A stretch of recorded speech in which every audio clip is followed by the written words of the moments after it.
Dear students, आज हम पढ़ने वाले हैं मानवीय अधिवासों के प्रकार। देखिए, मानव अपने आश्रय हेतु निर्मित मकानों, घरों तथा झोपड़ियों को मानव अधिवास कहते हैं, जिसे वह अपनी प्राथमिक आवश्यकता की पूर्ति के लिए बनाता है। मानव अधिवास का जो स्वरूप है, भूतल पर पाए जाने वाली वातावरणीय दशाओं तथा मानव के क्रियाकलापों द्वारा निर्धारित होता है। ठीक है।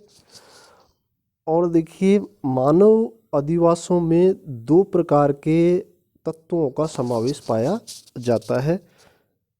पहला जो है गतिशील तत्व, जिसमें मानव प्रमुख है। मानव मकानों, मार्गों, सांस्कृतिक संस्थाओं, आर्थिक एवं सामाजिक संगठनों का निर्माण करता है। द्वितीय वर्ग के तत्वों को स्थैतिक तत्व कहते हैं, जिसमें मकान तथा मार्ग प्रमुख हैं, जो मानव को आश्रय देते हैं तथा उसकी सुरक्षा करते हैं। मानव जो अधिवास हैं सामान्यतः दो प्रकार के होते हैं। प्रथम, स्थायी अधिवास, जो अनुकूल भौगोलिक दशाओं में लंबे समय तक मानवीय क्रियाओं को संपादित करने के लिए बनाए जाते हैं, जैसे भूमध्य सागरीय, मानसूनी तथा शीतोष्ण प्रदेशों में इसी प्रकार के अधिवास बनाए जाते हैं। द्वितीय, अस्थायी अधिवास, जो मुख्यतः पशुपालकों तथा व्यापारियों द्वारा बनाए जाते हैं। मध्य एशिया के किर्गिज लोग जो हैं, ऋतु प्रवास के दौरान ग्रीष्म काल में पहाड़ों पर और शीतकाल में मैदानी क्षेत्रों में आवास बनाते हैं। देखिए, ग्रीष्म काल में ये पहाड़ों के ऊपर इसलिए जाते हैं क्योंकि वहाँ जो बर्फ़ जमी हुई है वह पिघल जाती है, तो नीचे जो बर्फ़ के पिघलने से एक नवीन घास का जो है विकास होता है उस दौरान, तो वहाँ पशुओं को चराते हैं। इसके बाद बात करें अपन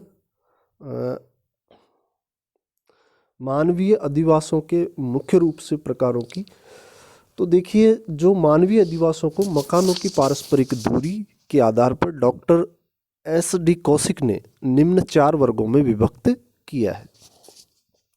प्रकीर्ण या एकाकी अधिवास, दूसरा है सघन या एकत्रित अधिवास, तीसरा है संयुक्त अधिवास और चौथा है अपखंडित अधिवास।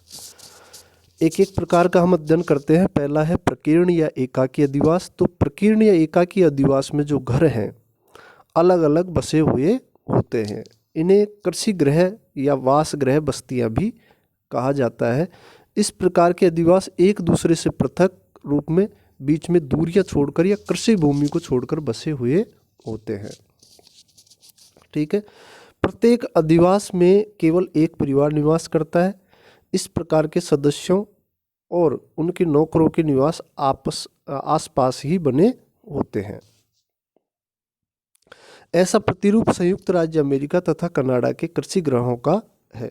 ठीक है। दूसरा है सघन या एकत्रित अधिवास। इसमें अधिवास परस्पर सटे हुए रूप से पास पास स्थित होते हैं। इन अधिवासों को पुंजित या संकेंद्रित बस्तियां भी कहते हैं। फिंच एवं ट्रिवार्था ने सघन बस्तियों को न्याष्टित तथा सघन दोनों नाम दिए हैं। विडाल्डी लाब्लास ने इस प्रकार की बस्तियों को पुंजित बस्तियां कहा है।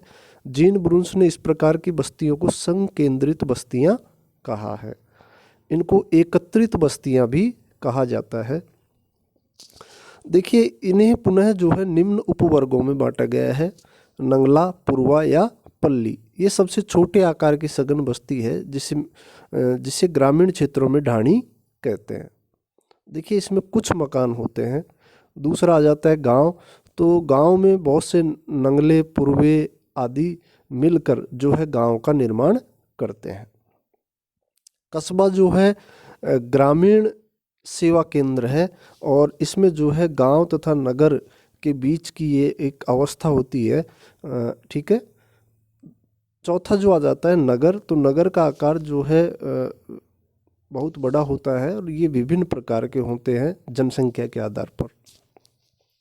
तीसरा जो मुख्य प्रकार है वो है संयुक्त अधिवास।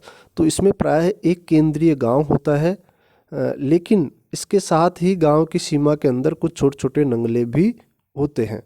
ये नंगले या पूर्वे विविध प्रयोजनों हेतु केंद्रीय गांव छोड़कर आए हुए एक या अनेक परिवारों का अपेक्षाकृत एक छोटा समूह होता है जिसमें एक ही समुदाय के लोग रहते हैं। गंगा के निचले प्रदेशों में इस प्रकार के अधिवासों को प्रोफेसर आर.एल. सिंह ने अर्धसघन अधिवास कहा है। उसके बाद आता है अपखंडित अधिवास। अपखंडित अधिवासों में अलग अलग वास गृह एक ही बस्ती में एक दूसरे के निकट बसे हुए होते हैं। भारत के पूर्वी बंगाल में इस प्रकार की बस्तियां जो हैं मिलती हैं। इनके मकान एक दूसरे से अलग होते हुए भी एक सामूहिक बस्ती बनाते हैं। इस प्रकार की अपखंडित बस्ती को एकाकी या प्रकीर्ण बस्ती नहीं कह सकते, क्योंकि ये अमेरिकन फार्म गृह की तरह नहीं होते जहाँ श्रम विभाजन एवं कृषि सहकारिता है। प्रोफेसर स्पेट ने ऐसी बस्तियों को प्रकीर्ण, प्रोफेसर आर.एल. सिंह ने पूर्वों का अधिवास या अपखंडित अधिवास इन्हें कहा है। इसी के साथ हमारा टॉपिक होता है खत्म। धन्यवाद।